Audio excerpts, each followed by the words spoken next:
Hello students, D2 इलेक्ट्रिकमध्ये आपलं सगळ्यांचं स्वागत आहे. आणि आपण महत्त्वाचा टॉपिक बघणार आहे आज, जो की रिलेटेड आहे DC जनरेटर. DC जनरेटरचे जे काही महत्त्वाचे MCQ आहे ते सगळे महत्त्वाचे MCQ आपण आजच्या क्लासमध्ये बघणार आहे. जसा हा मशीन्सचा चॅप्टर नंबर 1 आहे. आता मशीन्स आपण कुठले बघणार आहे जे एक्झामच्या दृष्टिकोनातून महत्त्वाचे आहे. तर सगळ्यात आधी आहे DC जनरेटर, जो की आपण आजच्या क्लासमध्ये बघणार आहे. DC generator.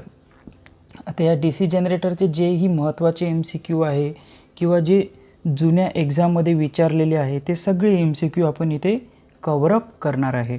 त्याच्यानंतर दुसरा जो चॅप्टर आहे जो महत्त्वाचा आहे तो म्हणजे DC मोटर.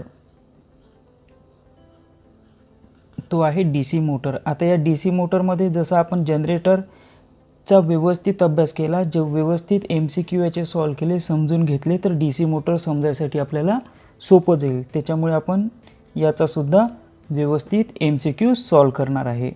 त्याच्यानंतर आहे नंबर 3 वरती सिंगल फेज इंडक्शन मोटर. आता हा जो DC जनरेटर होता हा DCच्या रिलेटेड होता. सिंगल फेज इंडक्शन मोटर हा ACच्या रिलेटेड असेल. तर याचेसुद्धा MCQ बघू आपण. याच्याच रिलेटेड एक टॉपिक आहे पुन्हा, तो आहे 3 फेज इंडक्शन मोटर. तो आहे 3 फेज इंडक्शन मोटर. याचेसुद्धा आपण MCQ बघू. हे सगळे मशीन्स महत्त्वाचे आहे आणि याच्या रिलेटेड बरेचसे क्वेश्चन्स MCQ टाईपचे जे असतात ते आपल्याला एक्झाममध्ये बघायला मिळतात. त्याच्यानंतर नंबर 5 वर आहे सिंक्रोनस मोटर. Synchronous motor. त्याच्यानंतर नंबर 6 वर जी मोटर बघायची आहे ती आहे अल्टरनेटर.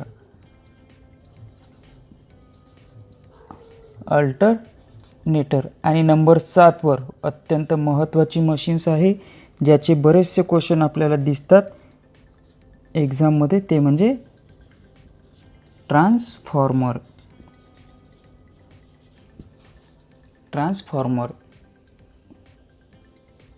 आता या सगळ्या मशीनचा अभ्यास करताना जसं आता DC जनरेटर आणि DC मोटर हे जवळपास सारखेच आहे. याच्यातल्या कुठल्याही एका मोटरचा आपण अभ्यास व्यवस्थित केला तर दुसरी मोटरचे कन्सेप्ट आपोआपच आपले क्लिअर होतात. त्याचप्रमाणे सिंगल फेज आणि 3 फेज इंडक्शन मोटर हे सुद्धा सेम आहे. याच्यासुद्धा काहीही फरक नाही आहे. फक्त आता सिंगल फेज मोटर आहे तर या मोटरला आपण सिंगल फेजचा सप्लाय देणार. जसं आपल्या घरी सिंगल फेजचा सप्लाय आहे तर जे आपल्या घरी मोटर असतात ते सिंगल फेजचे असतात. जे फॅक्टरीमध्ये मोटर असतात तिथे 3 फेजचा सप्लाय अवेलेबल असतो. तर त्या ठिकाणी जी मोटर असते ती 3 फेज इंडक्शन मोटर असते. पण बाकी याचे बेसिक प्रिन्सिपल जे आहे ते सेम आहे. त्याच्यामुळे कुठलीही एक मोटर आपण व्यवस्थित केली तर दोन्हीही मोटर आपले व्यवस्थित होऊन जातात. त्याच्यानंतर सिंक्रोनस मोटर आणि अल्टरनेटर हे सुद्धा AC सप्लायच्या रिलेटेड आहे आणि दोन्हीही मोटर सेम आहे. कुठलीही एक मोटर केली तरी आपल्या दुसरी मोटरचे बेसिक कन्सेप्ट आपोआप क्लिअर होऊन जातात. आणि एक आहे ट्रान्सफॉर्मर. हा सुद्धा AC सप्लायच्या रिलेटेड आहे. हा सुद्धा AC सप्लायच्या रिलेटेड आहे. हा सुद्धा AC सप्लायच्या रिलेटेड आहे. आणि हा जो आहे याच्या नावातच दिलेला आहे DC सप्लाय. DC तर हा DCच्या रिलेटेड आहे. जसं आता या ठिकाणी DC जनरेटर एक आहे, DC मोटर एक आहे. तर या ठिकाणी सिंक्रोनस मोटर आहे तर सिंक्रोनस मोटरला आपण AC मोटर असं सुद्धा म्हणू शकतो.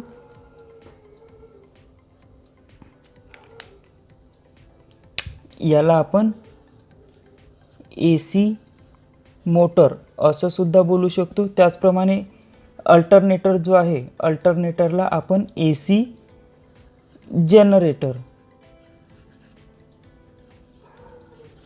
जनरेटर असं सुद्धा बोलू शकतो. जसं आपण या ठिकाणी बघितलं होतं DC जनरेटर, तर या ठिकाणी ACच्या टर्ममध्ये जर आपण बघितलं तर अल्टरनेटरला AC जनरेटर म्हणतात.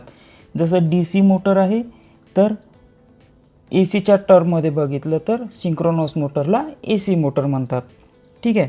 बाकी याच्यामध्ये काय काय बेसिक असतात, काय असतात, हा आपला पूर्ण MCQ टाईपची सिरीज असणार आहे.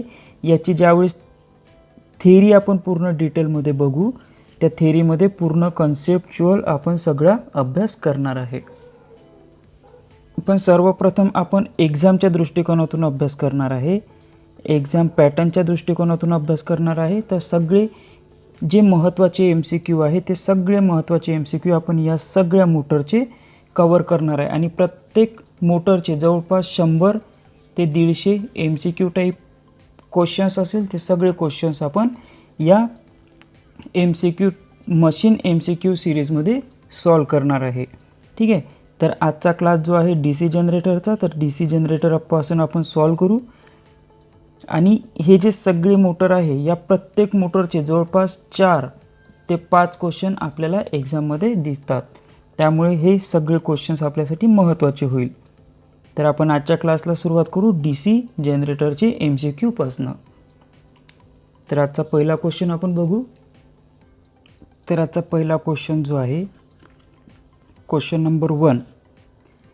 हे क्वेश्चन जे आहे महत्त्वाचे आहे. आपले जुने ओल्ड जे पेपर झालेले आहे, ओल्ड एक्झाम ज्या झालेल्या आहे इलेक्ट्रिकलच्या रिलेटेड, त्याच्यामध्ये पण विचारलेले आहे.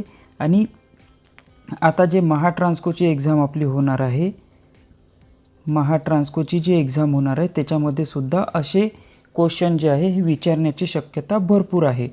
म्हणजे याच्या बाहेरचे क्वेश्चन्स आपल्याला त्या एक्झाममध्ये दिसणार नाही. त्याच्यामुळे प्रत्येक क्वेश्चन व्यवस्थित अभ्यास करायचा आहे. याच्यामध्ये काही डाऊट असेल तर मला 96 14 93 46 या व्हॉट्सअप नंबरवरती जरी मेसेज केला की आम्हाला या क्वेश्चनमध्ये डाऊट आहे, तरी तुमचे ते डाऊट्स पूर्ण क्लिअर होऊन जाईल. हा माझा व्हॉट्सअप नंबर आहे. याच्यावरती तुम्ही तुमचे काही डाऊट्स असेल तर ते विचारू शकता. आणि हे जे क्वेश्चन्स आहे हे फक्त महाट्रान्सकोसाठीच आहे असं नाही.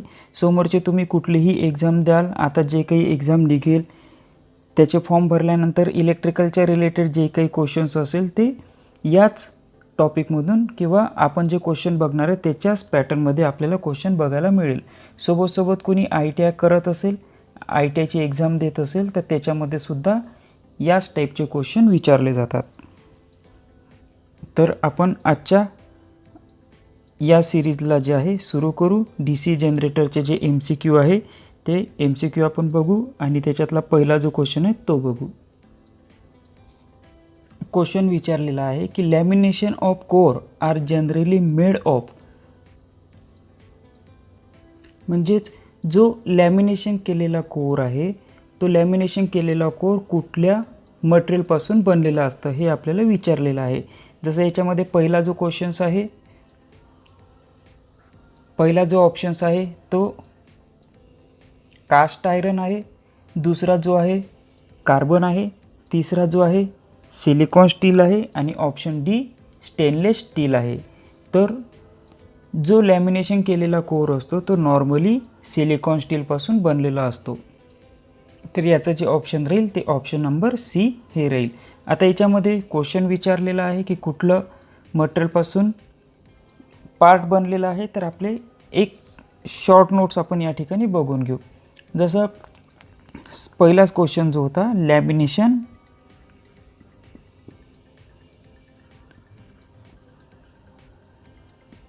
लॅमिनेशन ऑफ कोर, म्हणजे जे कोर लॅमिनेट केलेलं असते ते कशापासून बनलेलं असते, तर ते बनलेलं असते सिलिकॉन स्टीलपासून.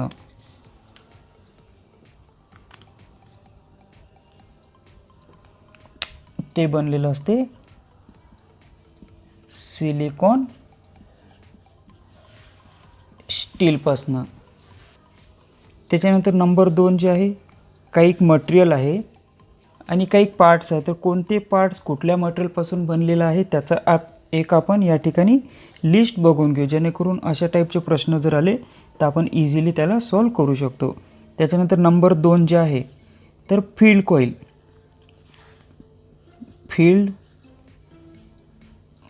आता ही फील्ड कॉईल कुठल्या मटेरियलपासून बनलेलं असते, तर फील्ड कॉईल बनलेलं असते कॉपरपासून. फील्ड कॉईल कशापासून बनलेलं असते, तर कॉपरपासून. आता हे कॉपर याच्यामध्येही क्वेश्चन विचारू शकतो की ते कॉपर प्रॉपरली कुठल्या मटेरियलपासून बनलेलं आहे, तर आपण त्याला म्हणू शकतो की सुपर इनॅमेल कॉपर वायर. म्हणजे ते प्रॉपर मटेरियल कुठलं आहे कॉपरमध्ये, सुपर इनॅमेल कॉपर वायर. तर फील्ड कॉईल कशापासून बनलेली असते, कॉपर वायरपासनं. त्याचप्रमाणे जी आर्मेचर कॉईल आहे, आर्मेचर कॉईलसुद्धा विचारू शकतो एक्झाममध्ये. आर्मेचर कॉईलसुद्धा कशापासून बनलेली असते, तर ती सुद्धा बनलेली असते कॉपर वायरपासनं, कॉपरपासनं. आणि कॉपर म्हणजेच प्रॉपर मटेरियल कुठलं त्याचं, तर सुपर इनॅमेल्ड कॉपर वायर. त्याच्यामध्ये डी सी जनरेटरमध्ये एक पार्ट आहे ब्रश, जे की तयार झालेला सप्लाय कलेक्ट करतो. तयार झालेला जो काही EMF आहे तो जमा करण्याचं काम ब्रश करतो. तर ब्रश कुठल्या मटेरियलपासून बनलेलं असतं, तर ते बनलेलं असतं कार्बनपासनं, किंवा क्वेश्चनमध्ये ग्रायफाईटसुद्धा आपल्याला दिसू शकतं. त्याच्यापैकी कुठलंही एक असेल, दोन्हीही ऑप्शनमध्ये असेल तर आपण कार्बन करायचं, किंवा कार्बन ऑप्शनमध्ये नसेल, ग्रायफाईट असेल तर आपण ग्रायफाईट ॲन्सर देऊ शकतो. आता याच्यामध्येही ब्रश समजा कुठल्या ठिकाणी, ज्या ठिकाणी लो टाईपचा EMF तयार होत असेल त्या ठिकाणी आपण कार्बन ब्रश यूज करू, आणि ज्या ठिकाणी हाय लेवलचा करंट तयार होत असेल आणि तो कलेक्ट करायचा असेल तर त्या ठिकाणी आपण कॉपरचा ब्रश उपयोगात आणणार आहे. ठीक आहे. म्हणजे ब्रश कुठल्या मटेरियलपासून बनलेलं असते, तर नॉर्मली कार्बनपासनं आणि ग्रायफाईटपासनं. त्याच्यानंतर नंबर 5 जे पार्ट आहे तो म्हणजे आर्मेचर कोर. आर्मेचर कोर, आणि या आर्मेचर कोरलाच आपण लॅमिनेट करतो. तोच आपण पहिल्या ठिकाणी बघितलं होता, लॅमिनेशन ऑफ कोर. म्हणजे लॅमिनेशन केलेलं कोर जे आहे ते कुठल्या मटेरियलपासून बनतं, तर सिलिकॉन स्टीलपासून. आणि लॅमिनेशन केलेलं कोर कोणतं असतं, तर आर्मेचर कोर.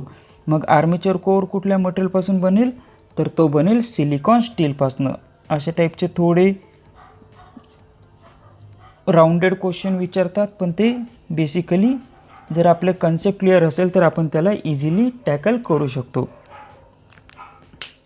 त्याच्यानंतर नंबर 6 वर जो मटेरियल आहे तो आहे शाफ्ट. तर DC जनरेटरमध्ये जो शाफ्ट बनलेला असतो तो बनलेला असतो कार्बन स्टीलपासनं. कुठला मटेरियल असतो तो, तर कार्बन स्टील. आर्मेचर जे कोर आहे, आर्मेचर कोर बनलेलं असतं सिलिकॉन स्टीलपासनं. शाफ्ट जो आहे तो बनलेला असतो कार्बन स्टीलपासनं. याच्यामध्ये कन्फ्यूज व्हायचं नाही. हे जे काही आपण लिहित आहे याला व्यवस्थित लिहून घ्यायचं, याचे एक नोट्स तयार करून घ्यायचे जेणेकरून आपल्याला रीड करताना सोपी जाईल. त्याच्यानंतर नंबर 7 वर आपण बघू, जो DC जनरेटरचा पार्ट आहे तो म्हणजे फ्रेम. फ्रेम म्हणजे आउटर जो सपोर्टिव्ह पार्ट असतो, जे मेन बॉडी असते ती कुठल्या मटेरियलपासून बनलेली असते. तर DC जनरेटरची जी फ्रेम आहे, बॉडी आहे, ती बनलेली असते कास्ट आयरनपासनं. कास्ट आयरनपासनं. याच्या रिलेटेड तुम्हाला एक क्वेश्चन नक्की एक्झाममध्ये बघायला मिळणार आहे, त्याच्यामुळे हे कुठलंही स्किप करायचं नाही. व्यवस्थित याला रीड करायचं आणि याचं व्यवस्थित नोट्स कलेक्ट करून ठेवायच्या. जसं आर्मेचर कोर आहे हे सिलिकॉन स्टीलपासून बनतं, शाफ्ट जो आहे कार्बन स्टीलपासून बनतं, आणि फ्रेम जे आहे ते कास्ट आयरनपासून बनतं. याच्यामध्ये कुठेही कन्फ्युजन व्हायला नको. त्याच्यानंतर नंबर 8 वर जो मटेरियल आहे तो आहे बेरिंग.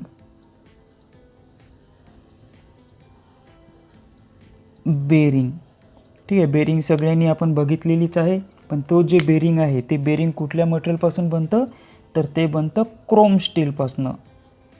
बेरिंगसाठी जे मटेरियल वापरते ते असते क्रोम स्टील.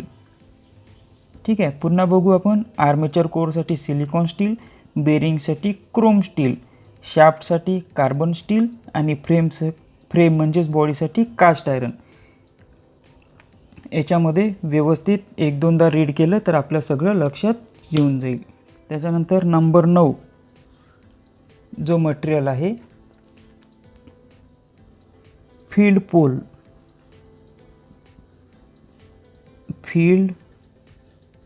पोल. जसं या ठिकाणी आपण फील्ड कॉईल बघितली होती. फील्ड कॉईल कशावरती आपण गुंडाळू, तर फील्ड पोलवरती गुंडाळू. तर फील्ड पोल जो आहे तो फील्ड पोल कुठल्या मटेरियलपासून बनला जातो, तर तो बनला जातो कास्ट आयरनपासून. कास्ट आयरनपासनं किंवा यालाच आपण कास्ट स्टील, कास्ट आयरन किंवा कास्ट स्टील हे कुठलंही ऑप्शन एक्झाममध्ये असू शकतं. याच्यापैकी एक ऑप्शन असेल तर आपण त्याला ॲन्सर म्हणून क्लिक करू शकतो आणि तेच आपलं ॲन्सर राहील. तर फील्ड पोल जे आहे कास्ट आयरन किंवा कास्ट स्टील, फ्रेमसुद्धा कास्ट आयरन किंवा कास्ट स्टील आपण इथे लिहू शकतो. कास्ट आयरन किंवा कास्ट स्टीलपासनं तयार केलेला असतो. याच्यामध्ये पुन्हा एक क्वेश्चन विचारू शकतो. जो पार्ट आहे आपला DC मोटरचा तो म्हणजे कम्युटेटर. कम्युटेटर, आता हे जे कम्युटेटर आहे हे कम्युटेटर कुठल्या मेटलपासून बनलेला असतं तर हा बनलेला असतो हायड्रॉन कॉपरपासनं. कम्युटेटर जो बनलेला असतो तो बनलेला असतो हायड्रॉन कॉपरपासनं. हे अत्यंत महत्त्वाचं आहे, लक्षात ठेवायचं.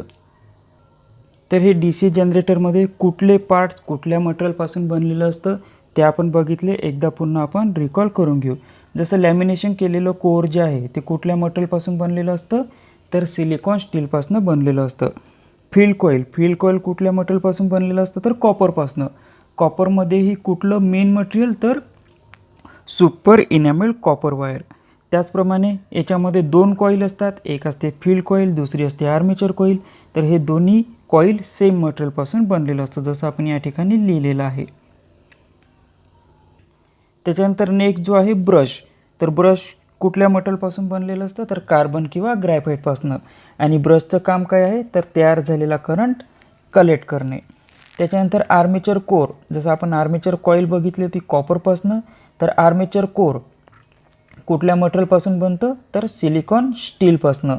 आणि याच आर्मेचर कोरला आपण लॅमिनेट करतो. आणि लॅमिनेट करण्याची त्याची जी लॅमिनेशन जाडी असते ती किती असते तर 0.5 mm म्हणजे मिलीमीटर. त्याच्यानंतर शाफ्ट कुठल्या मटेरियलपासून बनतो तर कार्बन स्टीलपासून. अत्यंत महत्त्वाचं आहे, अशा टाईपचे क्वेश्चन विचारले जातात. त्याच्यानंतर फ्रेम म्हणजेच बॉडी कुठल्या मटेरियलपासून बनले जातं तर कास्ट आयरन किंवा कास्ट स्टील. हे याच्यापैकी कुठलेही एक ऑप्शन एक्झाममध्ये दिसेल. जसं विचारलं जाईल की DC जनरेटरची जे फ्रेम आहे किंवा बॉडी आहे ते कुठल्या मटेरियलपासून बनलेलं असतं. ऑप्शन A असेल कास्ट आयरन, ऑप्शन B असेल सिलिकॉन स्टील, ऑप्शन C असेल हायड्रॉन कॉपर. तर जे आपल्याला ऑप्शनमध्ये कास्ट आयरन किंवा कास्ट स्टील असेल तर त्याच्यापैकी एका ऑप्शनवर क्लिक करायचं. त्याच्यानंतर बेरिंग कुठल्या मटेरियलपासून बनलेलं असतं तर ते बनलेलं असतं क्रोम स्टीलपासून. असे टाईपचे सुद्धा क्वेश्चन विचारतात. त्याच्यानंतर फील्ड पोल आणि फ्रेम हे एकाच मटेरियलपासून बनलेलं असतं तर ते बनलेलं असतं कास्ट आयरन किंवा कास्ट स्टील. त्याच्यानंतर कम्युटेटर अत्यंत महत्त्वाचा. कम्युटेटर कुठल्या मटेरियलपासून बनलेलं असतं तर ते बनलेलं असतं हायड्रॉन कॉपरपासून. तर हे सगळे जे पॉईंट आहे हे व्यवस्थित नोट करून ठेवायचे. जसं आपला क्वेश्चन नंबर पहिला विचारलेला होता की lamination of core are generally made of, म्हणजे जो कोर आहे ज्याला लॅमिनेट करतो आपण ते कुठल्या मटेरियलपासून बनलेलं असतं तर तो बनलेला असतं सिलिकॉन स्टीलपासून.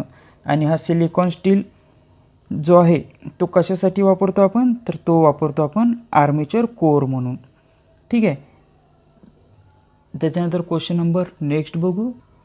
क्वेश्चन नंबर नेक्स्ट या ठिकाणी विचारलेला आहे the field coil of DC generator are usually made of, म्हणजे जे काही फील्ड कॉईल असते DC जनरेटरमध्ये ती फील्ड कॉईल कुठल्या मटेरियलपासून बनलेलं असते. तर याच्यामध्ये फील्ड कॉईल कुठं दिलेलं आहे बघू, नंबर 2 वरती. फील्ड कॉईल कुठल्या मटेरियलपासून बनलेलं असते तर या ठिकाणी ऑप्शन नंबर B मध्ये बघू शकतो आपण कॉपरपासून. किंवा ऑप्शनमध्ये असं सुद्धा दिलेलं असते की सुपर इनॅमेल्ड कॉपर वायर, तर त्यालासुद्धा आपण क्लिक करू शकतो. तर जो काही फील्ड कॉईल आहे तो फील्ड कॉईल ज्या मटेरियलपासून बनलेलं असतं तो मटेरियल आहे कॉपर. आणि याच्यामध्ये ऑप्शन दिलेला आहे नंबर C वरती कास्ट आयरन. तर कास्ट आयरनपासून कुठला पार्ट असतो तर फ्रेम असतो म्हणजेच बॉडी किंवा फील्ड पोल हे जे आहे हे बनलेलं असते कास्ट आयरनपासून. त्याच्यानंतर कार्बन आहे. या ठिकाणी आपण बघितलं होतं कार्बन, हे बघा कार्बन तर कार्बन बनलेलं ब्रश हे जे आहे ब्रश कार्बन मटेरियलपासून बनलेलं असतं. आणि या ठिकाणी मायका दिलेला आहे ऑप्शन ए. तर मायका हे जे कम्युटेटर असतं, कम्युटेटरमध्ये ज्या सेगमेंटमध्ये इन्सुलेटिंग मटेरियल म्हणून उपयोग केलेला जातो त्या मटेरियलला म्हणतात मायका. ठीक आहे. तर हा जो क्वेश्चन होता, फील्ड कॉईल कुठल्या मटेरियलपासून तयार होतं, तर याचं आन्सर आहे कॉपरपासनं. क्वेश्चन नेक्स्ट बघू आपण. Which of the following could be lamination approximately the thickness of lamination of DC machine. म्हणजे आपण बघितलं होतं की लॅमिनेशन ऑफ कोर कुठल्या मटेरियलला करतात, तर आर्मेचर कोरला. आणि आर्मेचर कोर जे आहे ते कुठल्या मटेरियलपासून बनलेलं असतं, सिलिकॉन स्टीलपासून. तर जी काही लॅमिनेशन करतो आपण आर्मेचर कोरला, तर आर्मेचर कोरला लॅमिनेशन करताना त्याची जी थिकनेस आहे ती किती असते, तर याच्यामध्ये जसं ऑप्शन ए दिलेलं आहे 0.005 mm, हे नाही आहे. त्याच्यानंतर ऑप्शन बी आहे 0.05 mm. त्याच्यानंतर ऑप्शन सी आहे 0.5 m. तर या ठिकाणी एम नाही आहे, चुकीने एम लिहिलं आहे, या ठिकाणी आहे mm. mm म्हणजेच होते आपलं मिलीमीटर. म्हणजेच होते मिलीमीटर. म्हणजे जे काही थिकनेस आहे, जे लॅमिनेशन केल्यानंतर त्या लॅमिनेशनची जी थिकनेस आहे त्याची थिकनेस किती आहे, तर 0.5 mm. हा एकदम साधा क्वेश्चन आहे. तर याची व्हॅल्यू जी आहे ती याची व्हॅल्यू आपल्याला लक्षात ठेवायची आहे की लॅमिनेशन कोरची जी व्हॅल्यू, लॅमिनेशन कोरची जी थिकनेस असते ती किती असते, तर 0.5 मिलीमीटर. नेक्स्ट क्वेश्चन आहे आपला. क्वेश्चन आहे the armature of DC generator is laminated to.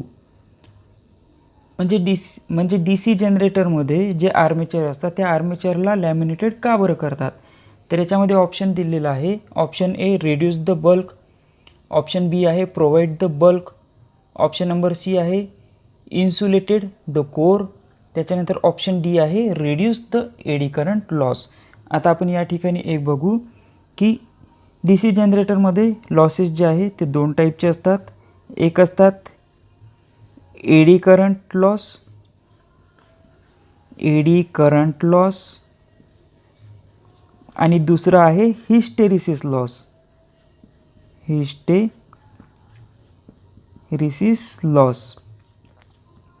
एक आहे एडी करंट लॉस, दुसरं आहे हिस्टेरिसिस लॉस.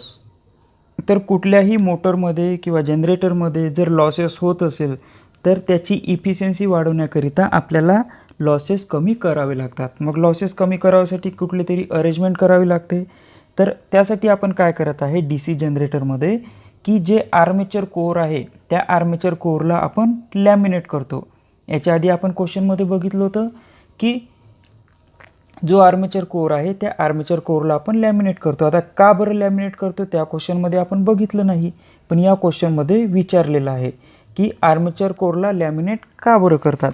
तर त्याच्या मागचं कारण आहे की जो लॉसेस आहे, जसे लॉसेस आहे एक एडी करंट लॉस, दुसरा हिस्टेरिसिस लॉस. तर एडी करंट लॉस कमी करण्यासाठी आर्मेचर कोरला आपण काय करतो, लॅमिनेट करतो. आर्मेचर कोरला आपण काय करतो, लॅमिनेशन करतो. लॅमिनेशन केल्यामुळे जे एडी करंट लॉस आहे तो काय होतो, कमी होतो. आता आपण आर्मेचर कोर जो आहे तो आर्मेचर कोर सिलिकॉन स्टीलपासूनच यूज करतो है ना. तर आता सिलिकॉन स्टीलपासूनच ते मटेरियल का बरं बनलेलं असते, कारण सिलिकॉन स्टीलपासून बनवल्यामुळे जे हिस्टेरिसिस लॉस आहे ते कमी होतात. म्हणजे एडी करंट लॉस कमी करायसाठी आपल्याला काय करावं लागेल, आर्मेचर कोरला लॅमिनेट करावं लागेल. आणि त्या लॅमिनेशनची जी थिकनेस आहे ती किती होती, 0.5 mm. आणि जो मटेरियल आहे तो कुठल्या मटेरियलपासून बनवला म्हणजे आपला हिस्टेरिसिस लॉस कमी होईल, तर तो मटेरियल आहे सिलिकॉन स्टील.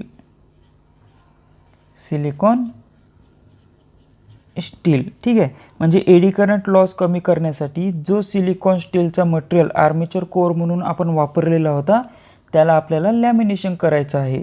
आणि हिस्टेरिसिस लॉस कमी करण्यासाठी जो आर्मेचर कोर होता तो जो मटेरियल आहे तर कुठला असला पाहिजे, तर सिलिकॉन स्टीलचा असला पाहिजे. का बरं सिलिकॉन स्टीलचा असला पाहिजे, तर याची परमॅबिलिटी जी आहे ती हाय असते. हाय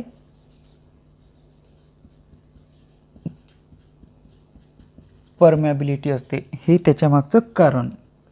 ठीक आहे, पुन्हा एकदा आपण क्वेश्चन बघू की the armature of DC generator is laminated. म्हणजे DC जनरेटरचा जो आर्मेचर आहे तो लॅमिनेट का बरं करतात, तर एडी करंट लॉस कमी करण्यासाठी. या ठिकाणी आपण बघितलं. आणि जो आर्मेचर कोर आहे तो आर्मेचर कोर कुठल्या मटेरियलपासून बनलेला असला पाहिजे, तर तो बनलेला असला पाहिजे सिलिकॉन स्टीलपासून. या दोन गोष्टी जर आपण फॉलो केल्या तर आपल्या एडी करंट लॉस आणि हिस्टेरिसिस लॉस हे दोन्हीही लॉस कसे होतील, कमी होतील. आणि कुठल्याही मशीनचे लॉसेस जर कमी झाले तर त्या मशीनची इफिशियन्सी इन्क्रीज होते, इफिशियन्सी वाढते. आणि त्या मोटरची इफिशियन्सी वाढली, कार्यक्षमता वाढली, तर आपल्याला जो आउटपुट आहे तो आउटपुट चांगला मिळतो. या ठिकाणी MM 0.5 आहे, हे नोट करायचं व्यवस्थित. त्याच्या आधीच्या क्वेश्चनमध्ये प्रिंट मिस्टेक झाली होती. क्वेश्चनमध्ये जो लॅमिनेशनची जी थिकनेस असते हे थिकनेस आहे. थिकनेस म्हणजे त्याला आपण मराठीमध्ये म्हणतो जाडी. तर त्या लॅमिनेशनची जी जाडी आहे ती किती असते, तर 0.5 मिलीमीटर. तर DC जनरेटरचा नेक्स्ट MCQ क्वेश्चन बघू आपण. याच्यामध्ये मटेरियल जर लक्षात राहत नसेल तर एक आपण असं लक्षात ठेवू शकतो, YCAS एक ट्रिक आहे. याला आपण YCAS जर म्हटलं तर Y म्हणजे झाला योक. Y म्हणजे काय होते, योक.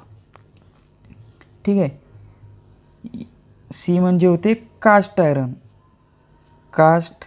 आयरन किंवा याला आपण कास्ट स्टील सुद्धा म्हणू शकतो.